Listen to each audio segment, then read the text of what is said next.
Միշտ ինքս ինձ հարց եմ տվել, որն է տարբերությունը Իգոր Մուրադյանի եւ այն մյուս գործիչների, ովքեր այդ ժամանակ ասպարեզում էին։ Կարծում եմ տարբերությունը մեկն է, Իգոր Մուրադյանը մղում էր ազգային ազատագրական պայքար, մնացած բոլոր գործիչները մղում էին դասական քաղաքական պայքար, կայսրության կողմից գծված կանոնների համաձայն 1 միլիմետր անգամ չշեղվելով այդ կանոններից։ Եվ դա է պատճառը, որ մենք այս 30 տարիների ընթացքում այս կորուստների հետևանքներն ենք հիմա, այսպես ասած, վայելում։ Իգոր Մուրադյանը եւ նրա նմանները այն ժամանակ, ովքեր նահատակվեցին, հասկանում էին մեկ պարզ ճշմարտություն։ Նախ եւ առաջ հայրենիքը պիտի ազատագրվի, հետո նոր արդեն ազատ հայրենիքը կառուցի պետականություն։ Այս ժողովուրդը ցավոք սրտի այն ժամանակ պատրաստ չէր այլ ճշմարտությունը ընկալելու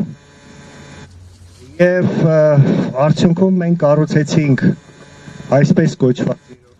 հանրապետություն, պետականություն, գաղութային եւ քրեա օլիգարխիկ համակարգով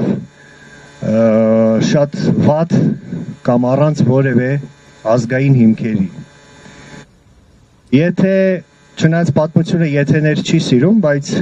եթե հիվանդությունը չխլեր Իգորի կյանքը, ես վստահ եմ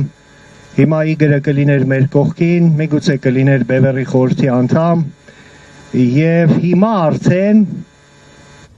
երկրորդ շնչառություն կբացվեր նրա մոտ, որովհետեւ ցավոք սրտի այս կորուստների գնով հայ ժողովրդի մեծ մասը հասկացավ այդ պարզ ճշմարտությունը, որ երկիրը զավթված է, գաղութացված է եւ պիտի ազատագրվի, որից հետո ազգային պետությունը պիտի լուծի իր իրավունքների, սահմանների, կորսյալ տարածքների, ապագայի, դաշնակիցների եւ մնացած բոլոր հարցերը։ Բայց ցավոք սրտի դա չեղավ, որովհետեւ ինչպես հիվանդությունը բաղաժամ ընդհատեց Արամ Մանուկյանի կյանքը, որը վստահ եմ, եթե այդպես չլիներ, կլիներ Նժդեի կողքին եւ ինչպես Նժդեը պահեց Սյունիքը, Արամը կպահեր Երևանը, ցավոք սրտի նույն բանը տեղի ունեցավ Իգոր Մուրադյանի հետ եւ մեր խնդիրն է, մեր պարտքն է Իգորի արչեւ զոհված ազգային գործիչների արչեւ ազգային, ոչ թե քաղաքական, դասական ինչ որ գործիչների, այլ ազգային գործիչների Արթուր Մկրտչյան, Լեոնիդ Ազգալձյան, Մոնթե Բեկոր, մեր պարտքն է եւ զոհված մեր տղաների արչեւ նրանց կիսատ գործը ավարտին հասցնել։ Ես ավելի քան վստահ եմ, որ մեծ է հավանականությունը, որ հաղթանակը շատ մոտ է, այնպես զգուշ եմ խոսում, ժամկետներ չեմ նշում, տակա ամիսները մենք դա տեսնելու ենք, կայսրությունը իր վերջին ռեսուրսները սպառելով փլուզվելու է, եւ ազատագրվելու են այն բոլոր ժողովուրդները, ովքեր գաղութացվել են, բայց ովքեր ուզում են ազատագրվել, ովքեր ունեն կամք, ցանկություն, վճռականություն, ովքեր ունեն